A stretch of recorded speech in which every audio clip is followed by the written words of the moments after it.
Bismillahirrahmanirrahim. Assalamualaikum warahmatullahi wabarakatuh. Mesyuarat pertama dari musim permesyuaratan ke-19 Majlis Mesyuarat Negara bermula kemarin dengan Kebawah Duli Yang Maha Mulia Paduka Seri Baginda Sultan Haji Hassan Al-Bolkiah Muizzaddin Wad Daulah Ibni Almarhum Sultan Haji Omar Ali Saifuddin Sang Abdul Khariwaddin Sultan dan Yang di-Pertuan Negara Brunei Darussalam bertitah memperkenankan untuk negara Brunei Darussalam menjadi tuan rumah bagi Pusat Perubahan Iklim ASEAN, ASEAN Centre for Climate Change sebagai komitmen negara ke arah perubahan iklim. Bertitah sempena majlis pembukaan rasmi mesyuarat pertama dari musim permesyuaratan ke-19 Majlis Mesyuarat Negara. Kemarin, Kebawah Duli Yang Maha Mulia juga memberikan penekanan dalam beberapa perkara. Antaranya cabaran untuk meningkatkan hasil kerajaan, isu pengangguran, usaha memperkasa perusahaan mikro, kecil dan sederhana serta skim persaraan kebangsaan. Baginda memulakan titah dengan menzahirkan kesyukuran kehadrat Allah Subhanahu Wa Taala kerana dapat berkumpul di majlis pembukaan rasmi mesyuarat pertama dari musim permesyuaratan ke-19 Majlis Mesyuarat Negara.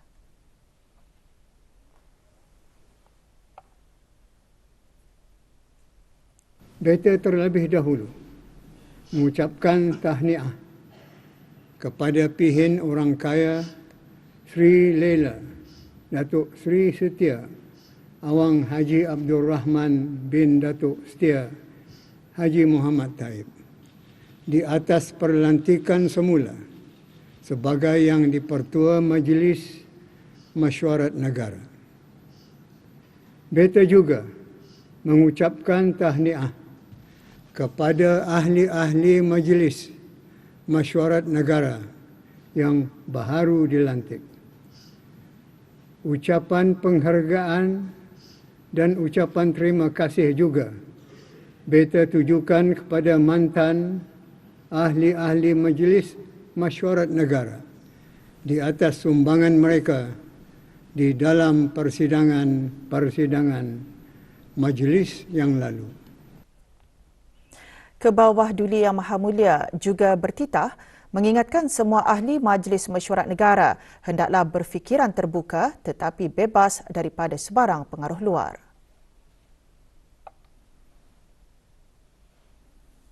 Beta berharap ahli-ahli baharu yang dilantik akan dapat menunaikan tanggungjawab dengan ikhlas bagi memberikan apa jua pandangan serta bersikap terbuka dengan anak buah ketika mendapatkan pendapat dan maklum balas daripada mereka masing-masing. Begitu juga ketika membahas sesuatu perkara, sikap ini juga penting sambil pemikiran jangan lari dari mencari impak positif untuk negara. Inilah masanya untuk berbincang tanpa terikat dengan syarat-syarat yang merugikan. Beta mahu semua ahli hendaklah berfikiran terbuka tetapi bebas daripada sebarang pengaruh luar. Kerana kita sesungguhnya tidak mahu sebarang anasir mungkin mencemari kemurnian calak Brunei kita. Secara khusus, beta juga berharap supaya ahli-ahli majlis dari kalangan orang-orang bergelar yang mempunyai pengalaman luas akan dapat menjadi teladan terbaik dalam menyuarakan isu-isu yang berbentuk strategik. Manakala perkara-perkara yang bersifat operasi dan taktikal bolehlah dibincangkan bersama agensi-agensi yang berkenaan di luar Dewan Majlis dari masa ke semasa. Baginda seterusnya bertitah pengangguran antara isu penting yang perlu diberikan perhatian.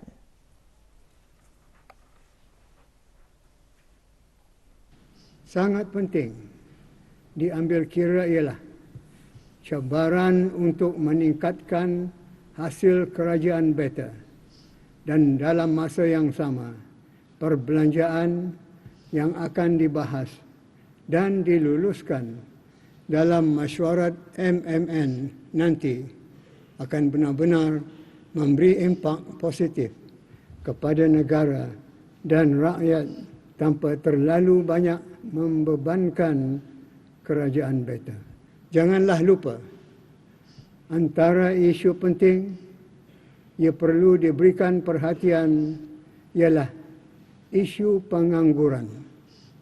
Beta yakin dengan adanya kerjasama dan sokongan padu dari semua pihak yang berkepentingan, maka kadar pengangguran boleh dikurangkan sebagaimana telah dicapai sebelum ini, iaitu kadar pengangguran menurun kepada 4,9% pada tahun 2021 berbanding 7,3% pada tahun 2020.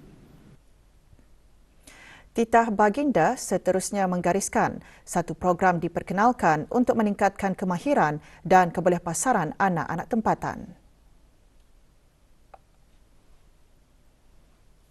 Kerajaan beta melalui Sekretariat Tetap Manpower Planning and Employment Council MPEC sentiasa merancang dan melaksanakan beberapa strategi melalui pendekatan whole of government dan whole of nation supaya kebajikan dan kepentingan para pencari kerja tempatan diperkasa dengan latihan semula dan peningkatan ilmu pengetahuan untuk memudahkan mendapat pekerjaan.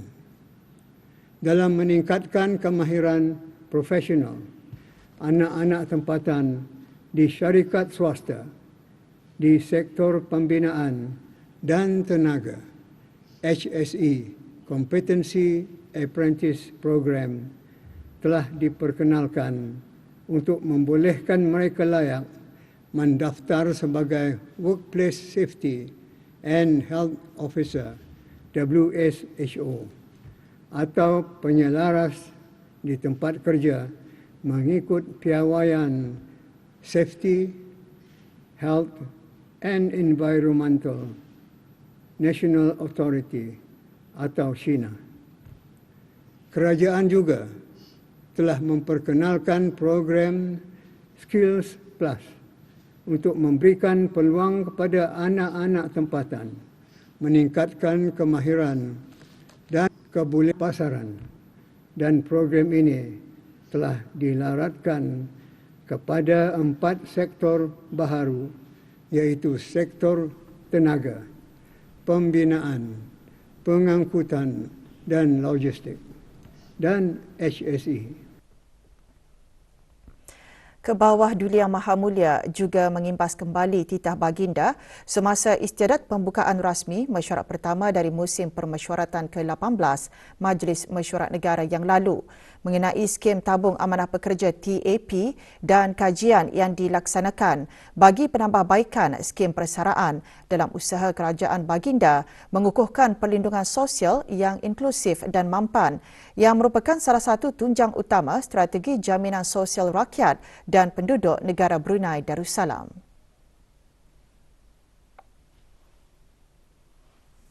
Skim persaraan kebangsaan SPK yang baharu ini akan dapat memberikan pendapatan persaraan yang lebih baik daripada skim TAP yang ada pada masa ini, dan juga akan menggalakkan ahli-ahli SPK untuk terus berusaha mencari dan mendapatkan pekerjaan sama ada di sektor swasta, kerajaan atau secara persendirian, di mana hasil dari sumbangan ke dalam SPK akan menampung pada hari persaraan nanti. SPK ini insya-Allah akan dilancarkan pada bulan Julai tahun ini. Mengenai komitmen negara ke arah perubahan iklim, Kebawah Duli Yang Maha Mulia telah memperkenankan negara Brunei Darussalam untuk menjadi tuan rumah bagi Pusat Perubahan Iklim ASEAN yang akan menempatkan pakar-pakar dari dalam dan luar negara untuk menjalankan kegiatan penyelidikan berkaitan dengan perubahan iklim. Ini selaras dengan dasar perubahan iklim negara, pada mana satu direktif inventory karbon menggunakan centralized inventory system yang akan diperkenalkan dalam usaha negara melaksanakan pemantauan dan mengesahkan data gas rumah hijau secara tulus, konsisten dan tepat. Kebawah Duli Yang Maha Mulia bertitah dengan maklumat data gas rumah hijau secara telus, konsisten dan tepat. Pada penghujung tahun 2023, Pelan Kebangsaan Adaptasi Perubahan Iklim akan dirangka sebagai usaha penyelarasan dan penyesuaian dengan perubahan iklim. Menyentuh mengenai bidang ekonomi, titah baginda mengikut laporan ringkasan Annual Census of Enterprises 2021 yang disediakan oleh Jabatan Perancangan Ekonomi dan Statistik bagi tahun 2020. Perusahaan Mikro Kecil dan Sederhana PMKS membentuk 97.2% daripada jumlah keseluruhan perusahaan aktif di negara Brunei Darussalam pada tahun 2020. Dengan demikian, peranan PMKS adalah sangat penting dalam menggiatkan ekonomi negara, dan dengan itu persekitaran perniagaan harus pula terus diperbaiki untuk menggalakkan lebih ramai lagi usahawan untuk menceburi bidang perniagaan dan perusahaan serta menggalakkan perusahaan yang sedia ada untuk terus berkembang. PMKS juga perlu berani merebut peluang bagi mengembangkan perniagaan mereka ke luar negara, kerana ini akan menghasilkan high value add kepada ekonomi negara. Pihak Darussalam Enterprise Day telah dan akan terus menyediakan skim bantuan dan program latihan serta khidmat nasihat untuk dimanfaatkan sepenuhnya oleh PMKS. Dia juga telah memudah cara beberapa projek strategik di berbagai sektor utama, priority sectors yang dikenal pasti seperti sektor agri makanan dan sektor pembangunan bagi meningkatkan persekitaran kondusif ke arah menjana lebih banyak aktiviti perekonomian yang mendukung sara diri dan berorientasikan ekspor. Baginda mengakhiri titah dengan memperingatkan agar persidangan membentangkan isu-isu utama yang strategik dan penting.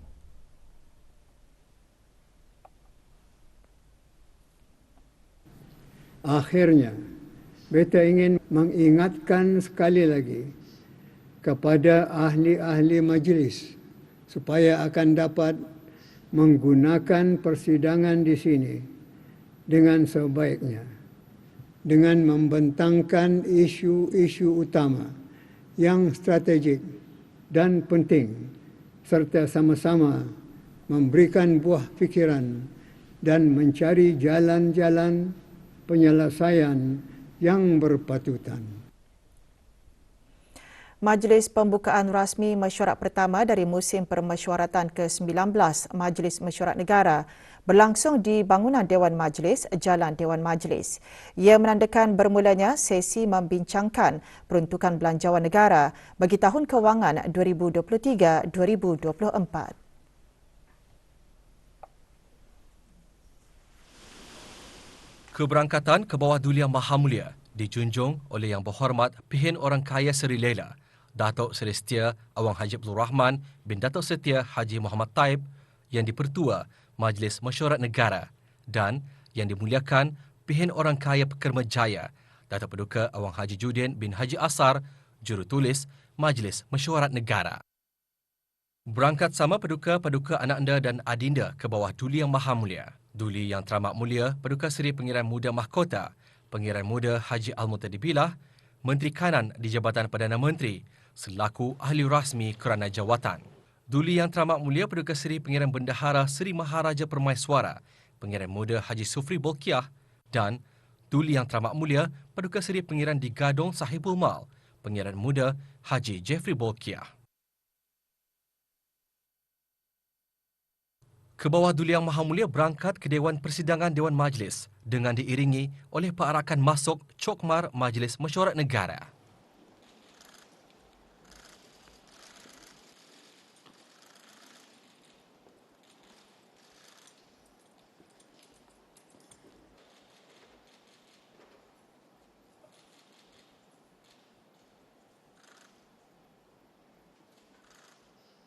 Allahumma adhib anhu al-hamma. Doa selamat dibacakan oleh Yang Berhormat Pihin Orang Kaya Paduka Seri Utama, Datuk Paduka Seri Setia Haji Awang Salim bin Haji Besar.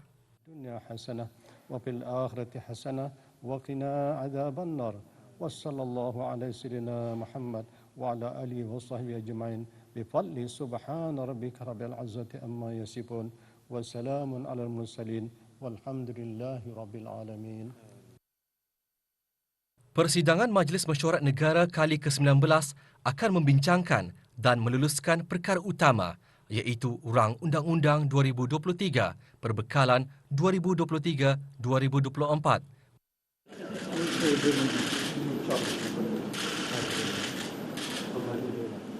Assalamualaikum.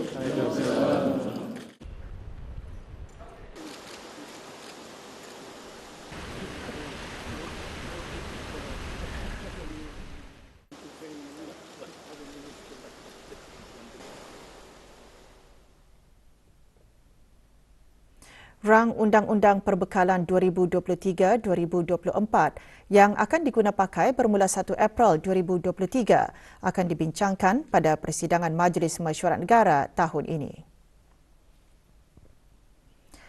Persidangan di sebelah pagi kemarin dimulakan dengan Dewan meneliti dan mengesahkan minit persidangan Majlis Mesyuarat pertama dari musim permesyuaratan ke-18 Majlis Mesyuarat Negara yang telah bersidang tahun lalu selama 7 hari bermula 24 Februari 2022 hingga 3 Mac 2022.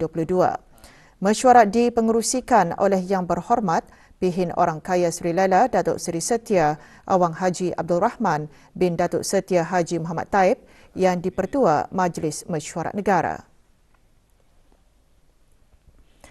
Sementara itu, keahlian Majlis Mesyuarat Negara terdiri daripada ahli-ahli rasmi kerana jawatan, ahli-ahli yang dilantik, terdiri daripada orang-orang bergelar, orang-orang yang telah mencapai kecemerlangan dan ahli-ahli yang dilantik mewakili daerah-daerah.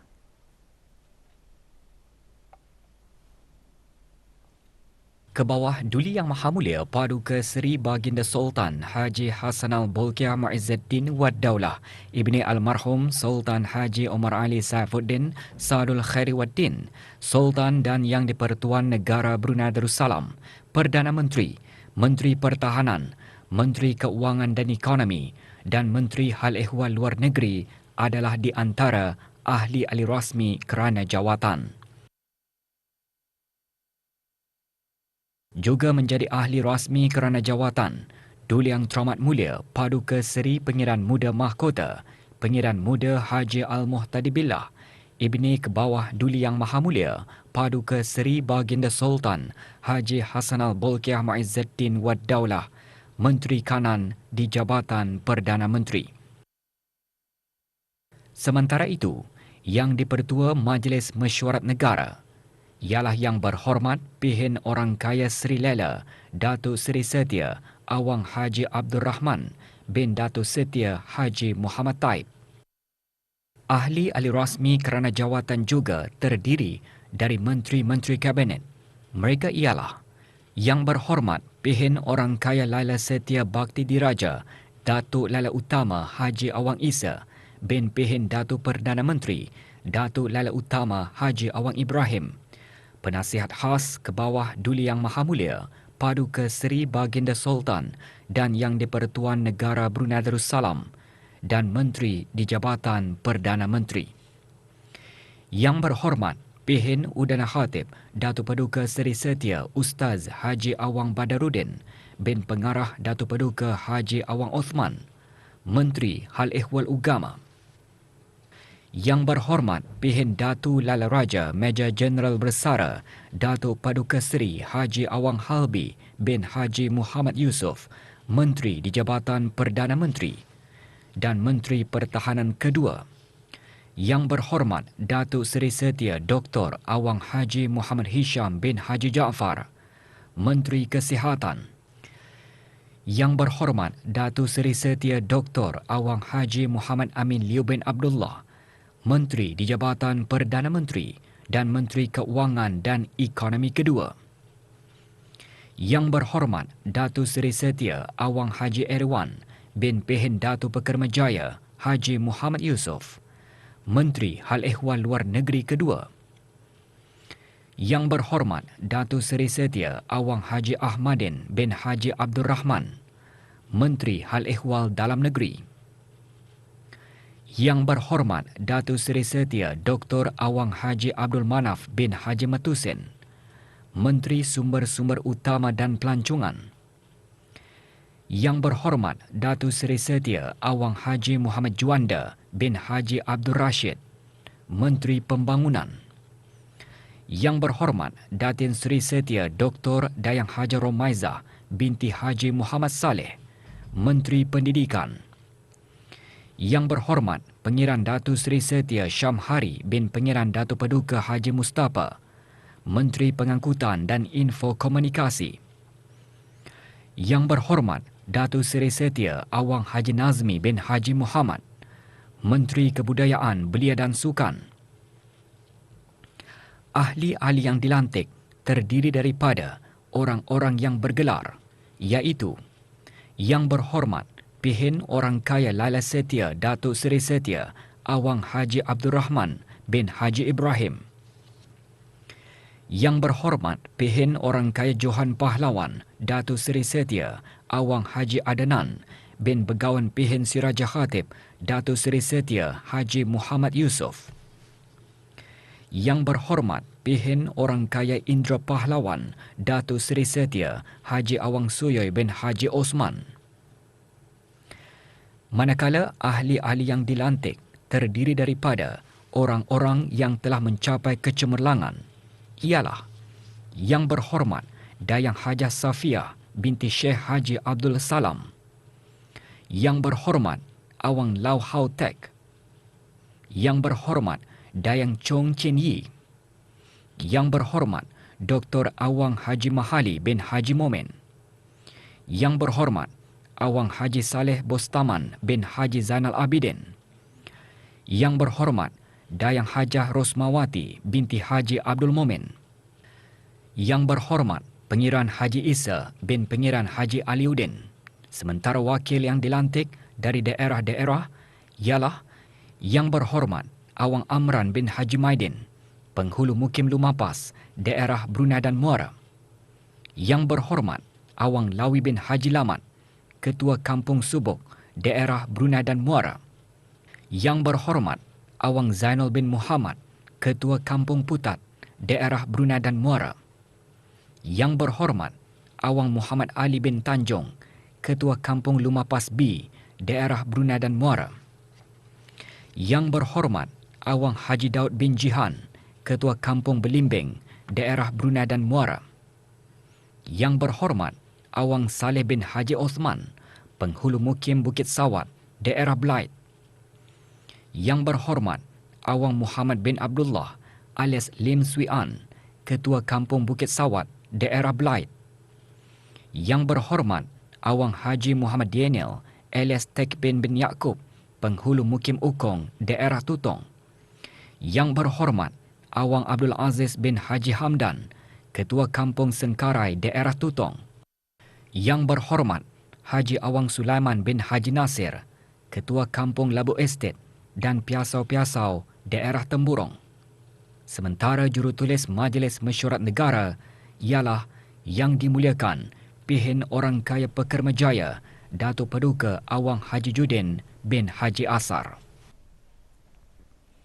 Majlis pembukaan rasmi mesyuarat pertama dari musim permesyuaratan ke-19 Majlis Mesyuarat Negara berlangsung dengan penuh tradisi yang melambangkan keindahan warisan budaya Brunei.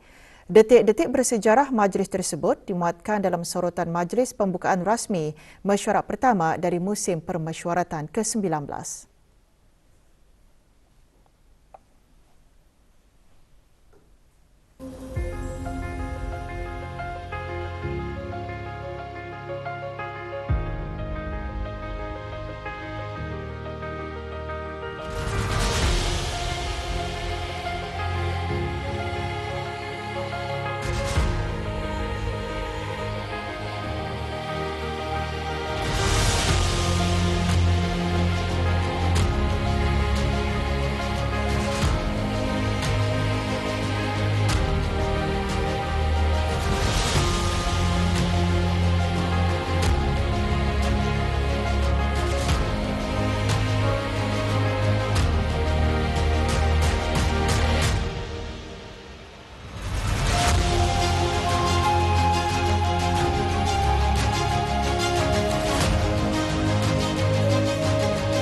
Beta mahu semua ahli hendaklah berfikiran terbuka tetapi bebas daripada sebarang pengaruh luar.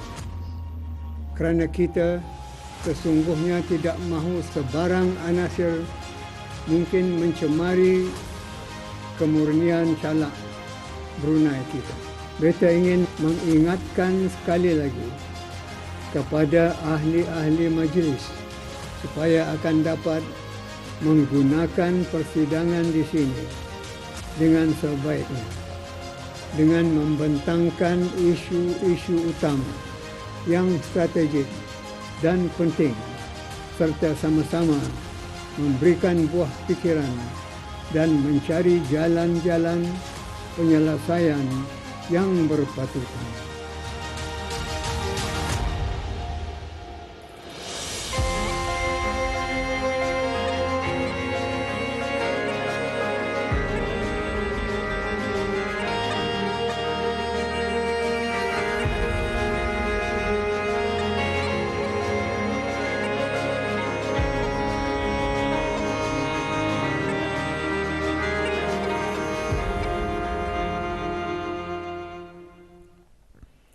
Dewan menangguhkan sidangnya kemarin dan akan disambung esok pukul 9.30 pagi. Orang ramai boleh mengikuti rakaman persidangan harian melalui saluran RTB Perdana dan RTB Sukma Indra pada pukul 9 malam bagi rakaman sesi pagi dan diikuti lagi pada pukul 10.50 malam bagi rakaman sesi petang. Laporan harian juga boleh diikuti melalui laman sesawang rasmi Majlis Mesyuarat Negara di www.majlismesyuarat.gov.bn. Kebawah Duli Yang Maha Mulia Paduka Seri Baginda Raja Isteri Pengiran Anak Hajah Saleha binti almarhum Pengiran Pemanca Pengiran Anak Haji Muhammad Alam petang kemarin berkenan menerima menghadap Ketua-Ketua Perwakilan Negara Brunei Darussalam yang baru dilantik dan Ketua-Ketua Perwakilan Asing ke Negara Brunei Darussalam yang baharu. ke bawah Duli Yang Maha Mulia mula-mula menerima mengadap Puan Yang Terutama Ermas Said Muhammad Al-Khatiri, Duta Besar Istimewa dan Mutlak Kesultanan Oman ke negara Brunei Darussalam. Diikuti Puan Yang Terutama Busara Kanchanalai, Duta Besar Istimewa dan Mutlak Thailand ke negara Brunei Darussalam.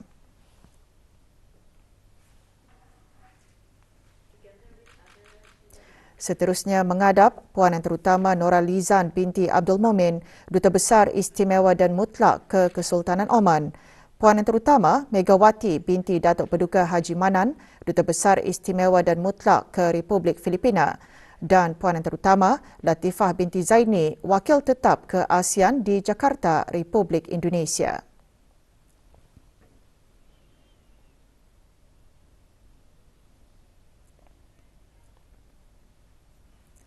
Duli Yang Teramat Mulia Paduka Seri Pengiran Muda Mahkota Pengiran Muda Haji Al-Muhtadi Billah, Ibni ke bawah Duli Yang Maha Mulia Paduka Seri Baginda Sultan Haji Hassanal Bolkiah Muizzaddin Wad Daulah, Menteri Kanan di Jabatan Perdana Menteri, berkenan menerima mengadap di Right Honourable Mak Gania MP, Perutusan Perdagangan United Kingdom ke negara Brunei Darussalam. Majlis mengadap berlangsung di Kasar Al-Mizan. Juga hadir Yang Berhormat Datuk Seri Setia Dr. Awang Haji Muhammad Amin Liu bin Abdullah, Menteri di Jabatan Perdana Menteri dan Menteri Kewangan dan Ekonomi kedua, dan Datuk Seri Paduka Awang Haji Khairuddin bin Haji Abdul Hamid, Timbalan Menteri Kewangan dan Ekonomi di Kementerian Kewangan dan Ekonomi. Semasa majlis mengadap, Duli Yang Teramat Mulia dan di Right Honourable Mak Gania MP antara lainnya membincangkan mengenai peningkatan kerjasama dua hala di antara negara Brunei Darussalam dan United Kingdom, termasuk dalam bidang ekonomi, pelaburan dan perdagangan, serta sokongan-sokongan kerajaan United Kingdom dalam membantu negara Brunei Darussalam mencapai sasaran-sasaran perubahan iklim dan usaha-usaha mempelbagaikan ekonomi negara.